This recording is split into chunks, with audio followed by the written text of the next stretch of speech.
This is Bleav in Buckeyes. I'm Bryant with All-American quarterback Chimdi Chekwa. This show is brought to you guys by FanDuel. Chim, I know you just getting off of spring break. You know how I know? But I was with you, man. But how was your spring break? How was your time off? How are things? What's going on? Yeah, had a good time on spring break, but did miss the what is it, student day? I don't know what they call it, but they kind of let everybody into practice. All the former players come back for practice, so kind of salty that I missed that. Get to see a lot of the former guys and whatnot, but I did catch a lot of stuff on socials though. Like a lot of things went viral this past week, so that was cool to see. Yeah, no, always. And that's always, I mean, that's how we live our life in the off season, right? We kind of get clips, we look at things, we read articles, because obviously we both are working guys. We got a lot of kids. We're busy. So we kind of get information how we can. But we did get some information that Brock Boyd is the real deal. And we got some information on that. Had his black stripe removed. Puts him up there in the ranks with Jeremiah Smith, who had his removed at the 4 practices, Cardinal Tate at the 5. It only took Brock 6 to get his removed. And we got the viral moment in the red zone, giving Jermaine Matthews one. It felt like a hostile situation for him, too, that he had to run that route in. But nonetheless, he still got the flag and scored the touchdown. What do you think about Brock being so young and looking like he is going to be able to probably contribute to the 2016? Yeah, he's young in age. He's technically young in years as a college student because he's technically a high school senior at this point, right? Right. In terms of this really being his high school senior year. But in terms of route running, he doesn't look that young. he has the nuance in his route running ability, the transitioning that feels more like a veteran guy. And, more and more you see guys developing younger, training younger, but they don't always get to this point where, he actually looks like a seasoned college receiver in terms of how he runs his routes. Now, that being said, he is still a guy who I don't know if he even has gone to his prime yet at this point. Yeah. So you would like to see the senior corner be able to, welcome him to college football and kind of show him, what it takes to be a guy out here. But shout out to him, man. Got his black stripe removed, which to me really means something for the young guys. These veteran guys are coming to transfer portal. Like, man, they've earned some stripes. They haven't earned Buckeye stripes yet, but they've earned some stripes.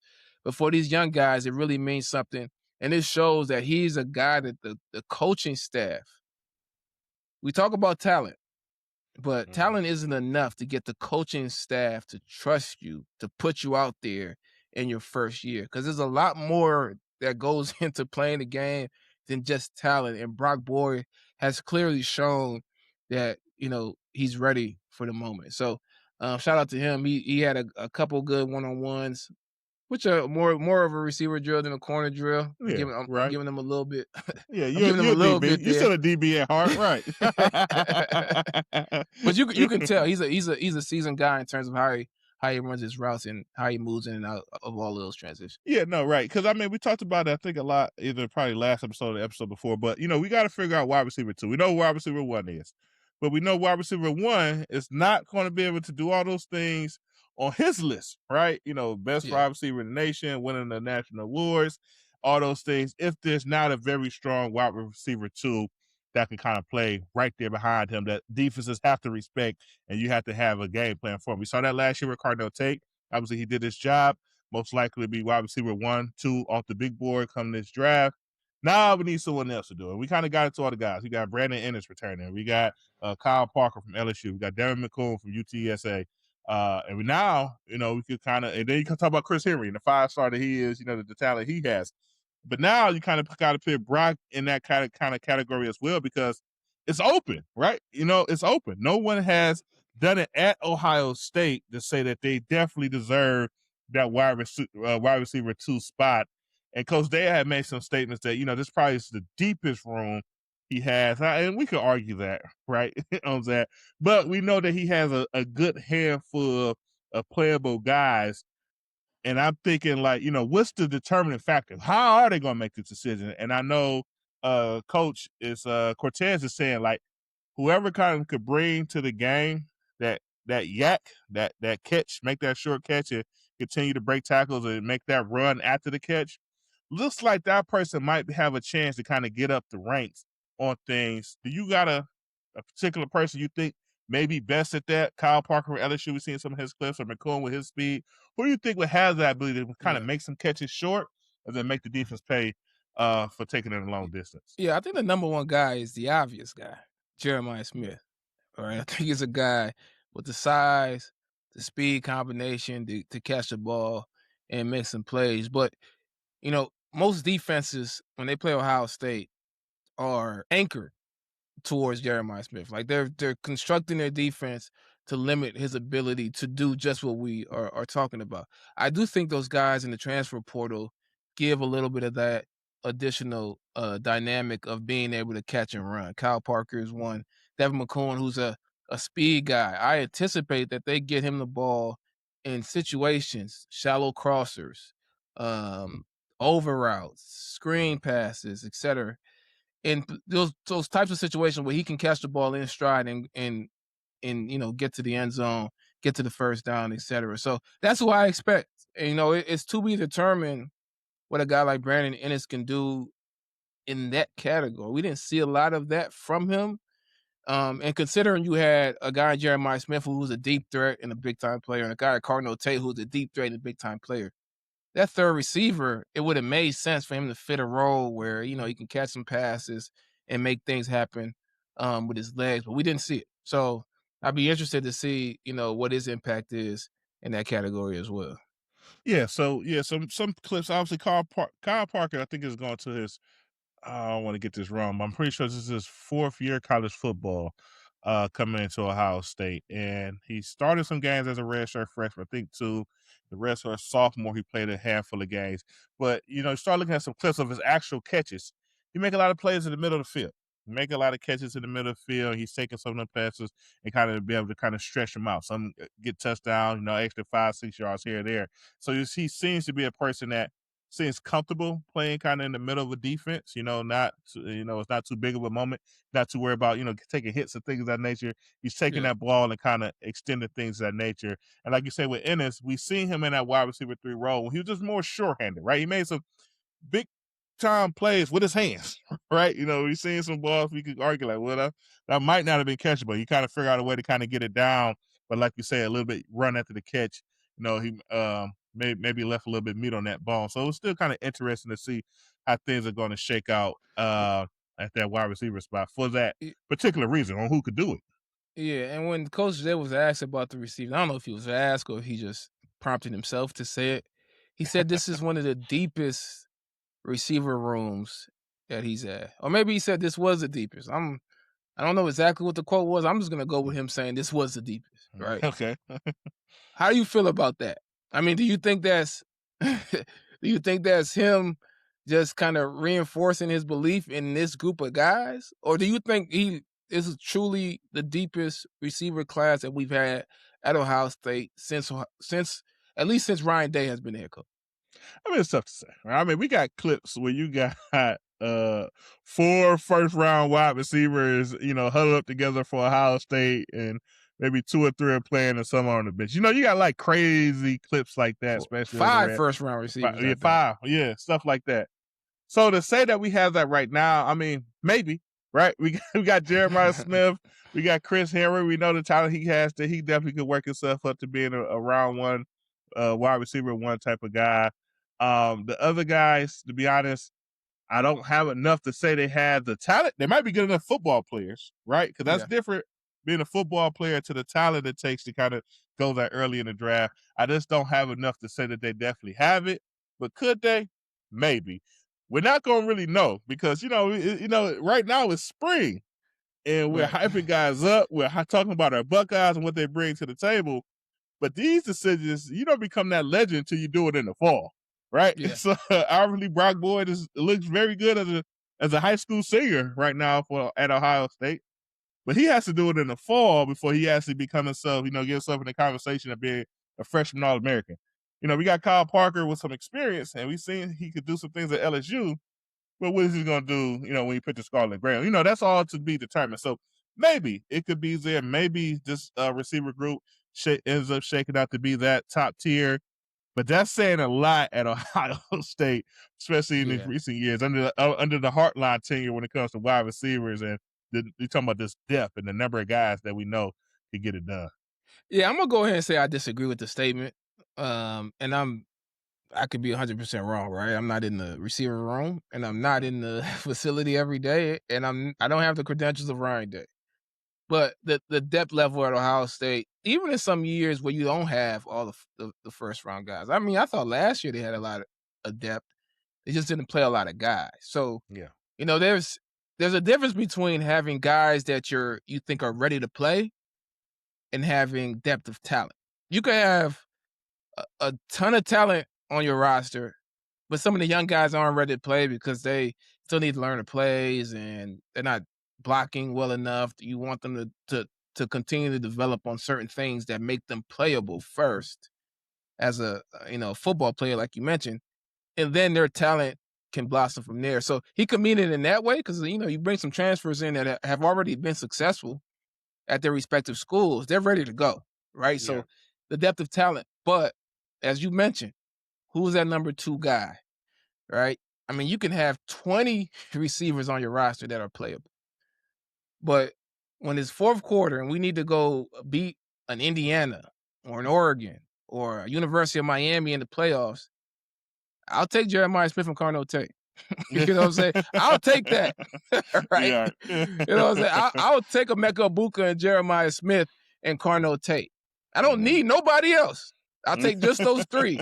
That's okay with me. I'll take Garrett yeah. Wilson and Chris Olave and JSN.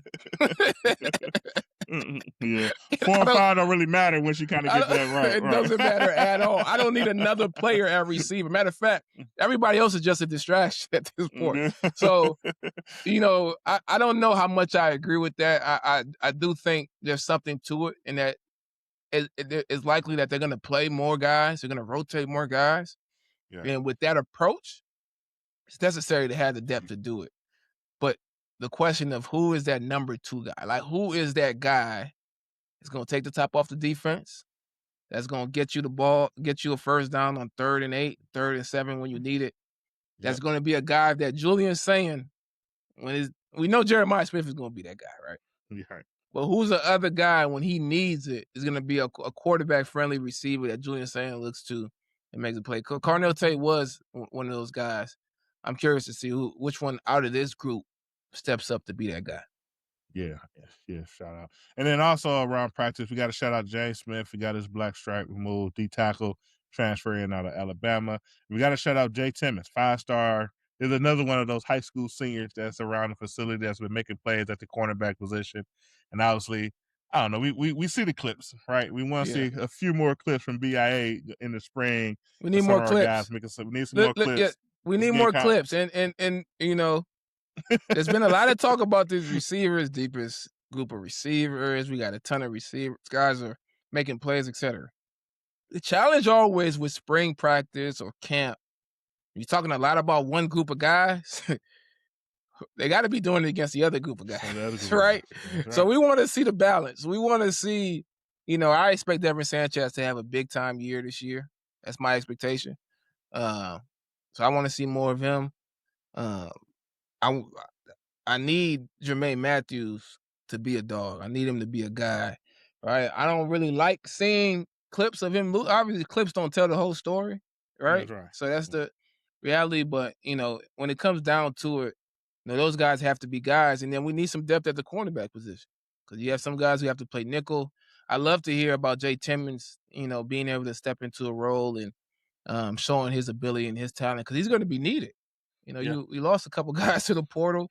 You bring a couple guys in, but you also lose a guy like Davison Igbinosun to graduation and moving on to the NFL. So those young guys need to develop. The transfer guys need to come along quickly.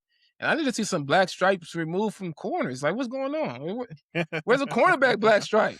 Let's get rid of them stripes, man. Let's get it going, man. No, for sure, man. But we gotta get into this. Obviously, this matters a lot to us as we look at our college.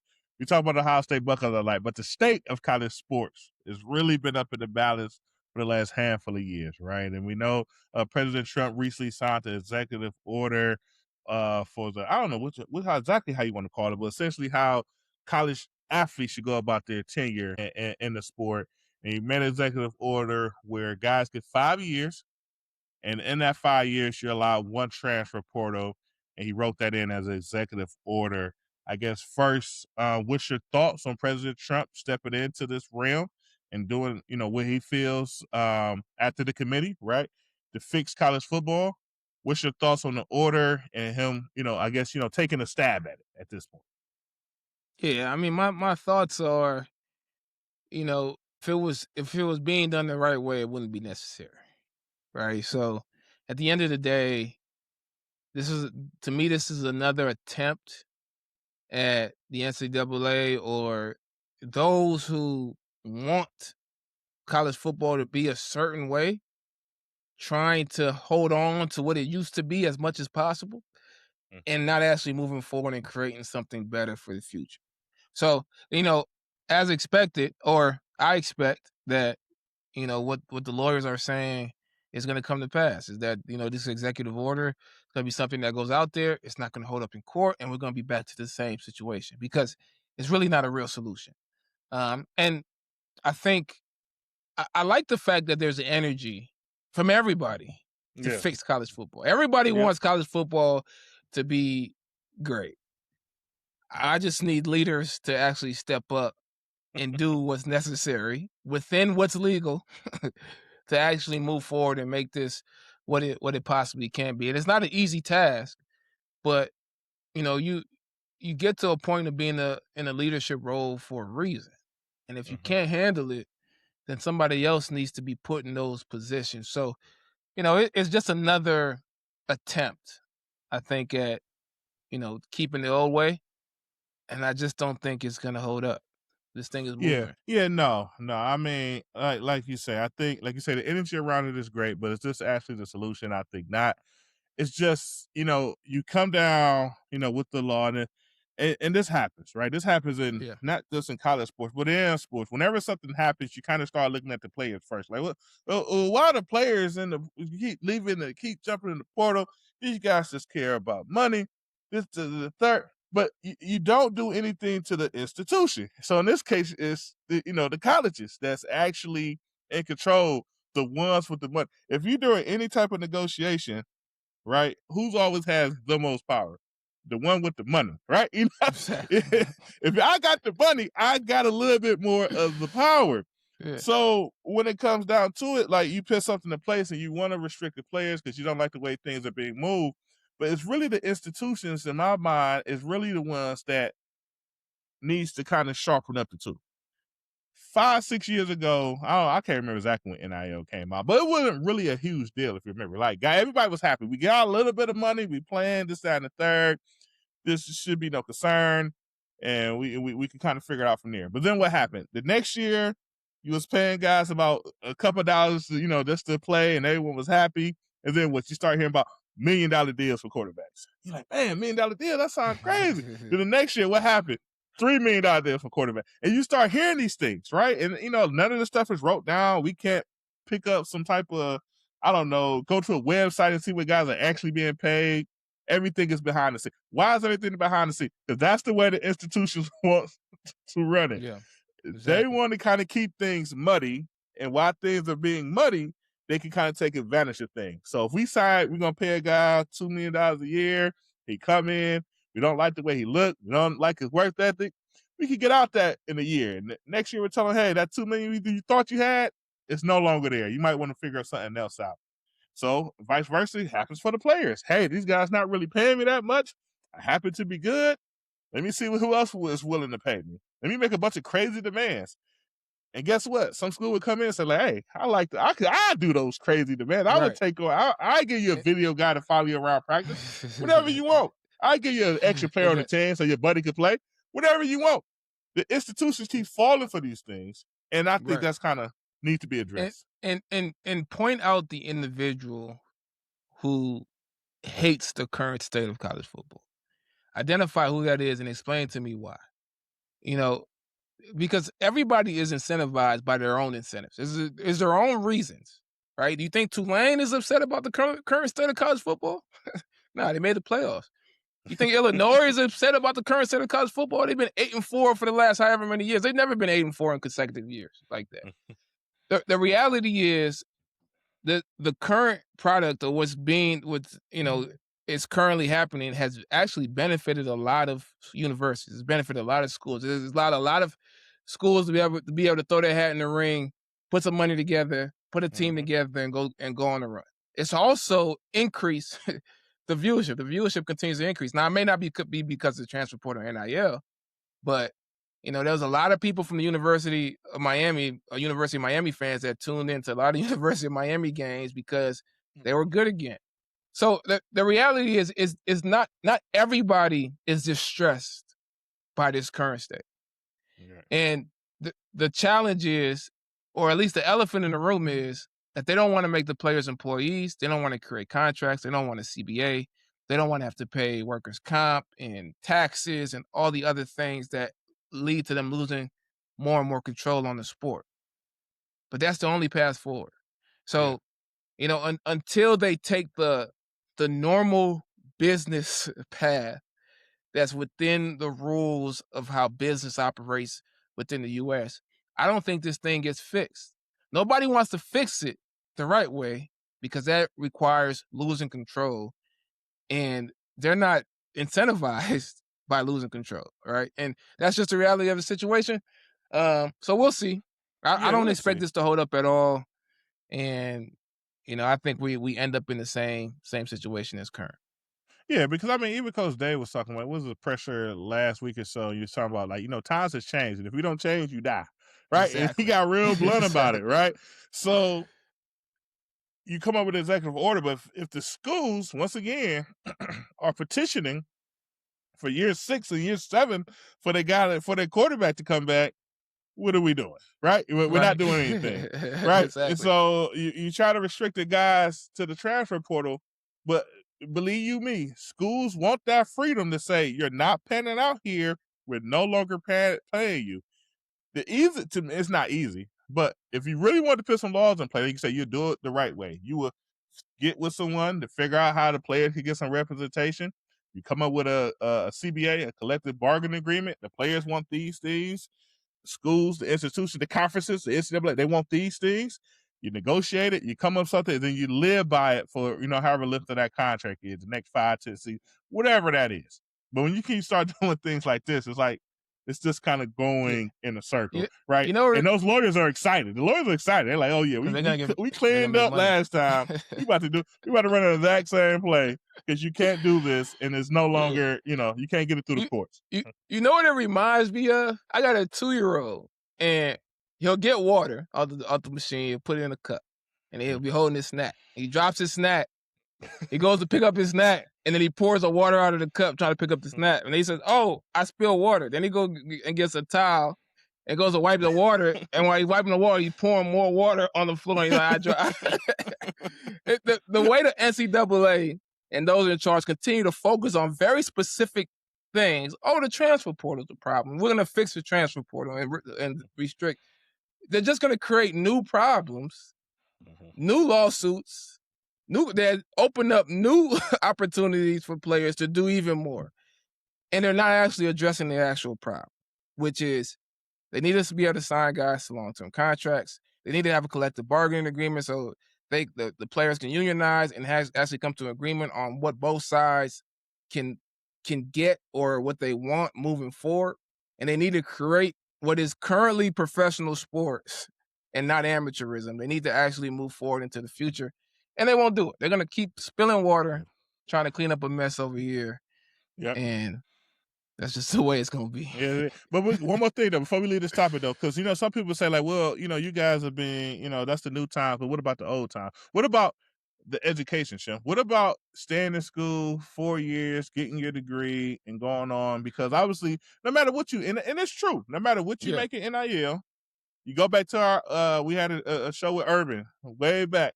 Like, whatever money you make in NIL, you still got to live the rest of your life with it. And it's not going to be enough to sustain you for the rest of your life. We're just not there. right? Most guys that play professional sports, they don't make enough money for the vast majority, right? You got to work and you got to figure out how to make things meet. After that, you need your degree. What's your thoughts on that? Like, what about that? Right? Because I mean, it still matters. We went to college, we got Yeah. our degree. Right. What about it? Like, Right. does it Right. matter, or are you wasting your time? I don't Does it know. matter? That's a question for the schools. Does the degree matter? But does it matter? There's 3rd and 7, 3rd and 7 in the 4th quarter when you're down by a point. Does that matter more? And I think that matters more. Winning matters more because winning feeds everything else. And that's just the reality of it's the thing that's every fan and every coach is most incentivized by. The school is most incentivized by their players winning. Now, if they wanted to solve for an education issue where education is not being elevated or focused on as much, then they can solve for it. They can elevate that. Instead of having that 3-hour practice and meetings and all that stuff, you know what? Today, we're gonna all focus on our schoolwork. Right? We're gonna Finals watch. is coming up. Yeah. Right, finals is coming up. We're gonna study, and we're gonna have tutors, and we're just gonna keep focusing. And when we make a mistake on a exam or a test, we're gonna go back to the lab and we're gonna figure out why we like they can optimize for school, Yeah. but that's not what they're But getting no. paid for. Yeah, no, right. Because it's funny because and this because a lot of people poke fun at Dabo, but Dabo, he attempts to do these things, right? He attempts to stay out of the transfer portal. If a guy takes one of his players, he's trying to call out that school. These guys poach my player. He's my guy. He kind of goes into that, right?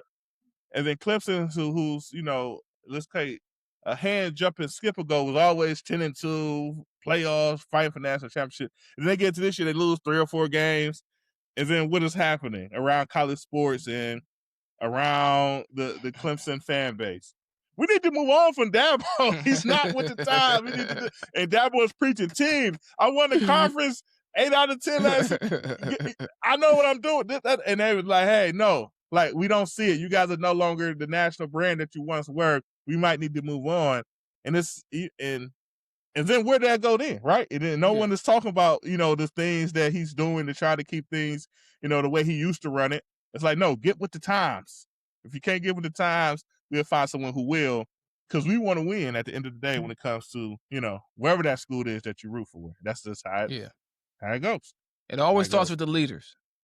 It always starts with the leaders and what they care about, what's most important to them is going to trickle down to every individual player. And if the leaders care most about winning and doing their best, then the players are going to care most about their compensation to be able to support them winning. And that's the game right now. If they want to change the game, either change the leadership or change the way you lead. Right. Right. And then lastly, we got to hit side that NCAA, they did do something, right? They have mentioned before about trying to do some things about guys, transfer portal window and things of that nature. So they said, like, hey, if you're adding guys to your program outside of the transfer window, they said they're coming for the school, right? They said they're going to come up with some type of compensation fine for the school.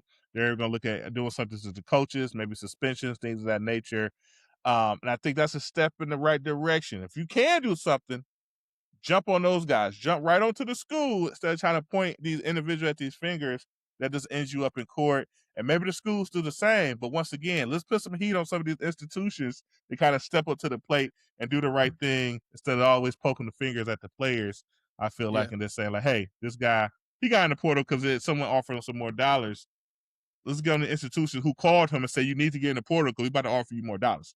And it might be an effective approach because it's not super prevalent, right? Like 1 or 2 guys do it, we're gonna go attack those schools, we can get rid of it.